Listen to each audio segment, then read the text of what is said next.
Hello viewers, দেখুন এটা হচ্ছে একটা ধান কাটার মেশিন। দেখেন এই লোকটা কিভাবে ধান কাটতেছে। এই মেশিনটি কিন্তু খুব সহজে ধান কাটতেছে। একটা ছেলে আইছে, তাই দেখতেছে আসলে কিভাবে ধান কাটতেছে, সঠিকভাবে ধান কাটতেছে কিনা সেগুলো দেখতেছে। আর এগুলো কিন্তু হচ্ছে ভাই চায়নাদের মেশিন।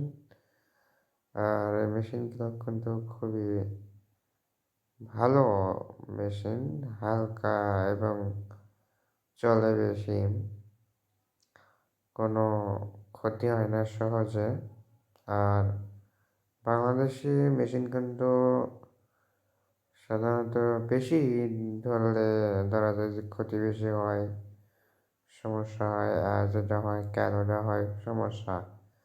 আর দেখেন ভাই, এগুলো কিন্তু চায়নাদের মেশিন, খুব সহজে কিন্তু জমি ধান কেটে ফেলতেছে একদম নিখুঁতভাবে। দেখেন কেটে এক সিরিয়ালভাবে ধুয়ে যাচ্ছে আসলে।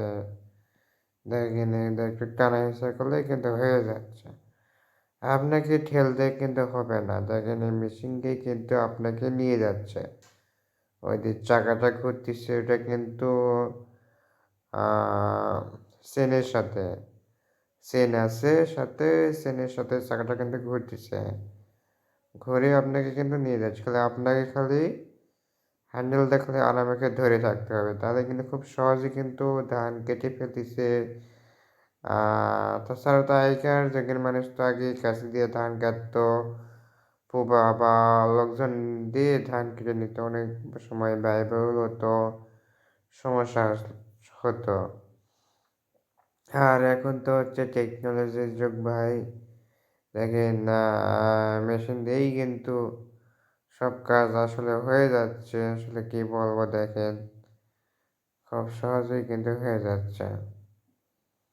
কোনো রকম ঝামেলা হচ্ছে না। লোকটা এখানে হ্যান্ডেল করে ধরতেছে আর মেশিনকেই কিন্তু টেনে নিয়ে যাচ্ছে। দেখেন এগুলো কিন্তু খুব সহজেই কিন্তু হয়ে যাচ্ছে, কোনো রকম সমস্যা ছাড়াই কিন্তু হয়ে যাচ্ছে। দেখেন আবার সময় কম লাগতেছে। তাছাড়া তো সেই সময় লাগে আসলে কাছে দিয়ে ধান কাটতে।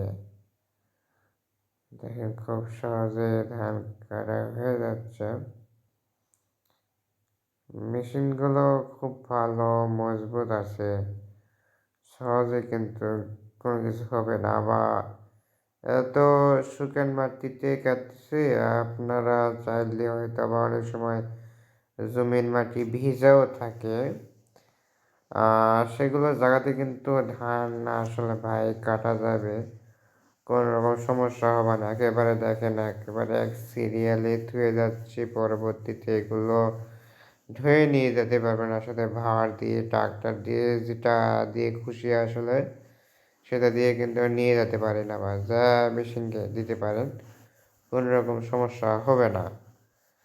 দেখেন এটা কিন্তু বাংলাদেশ থেকে কাটিছে এগুলো ধান। দেখেন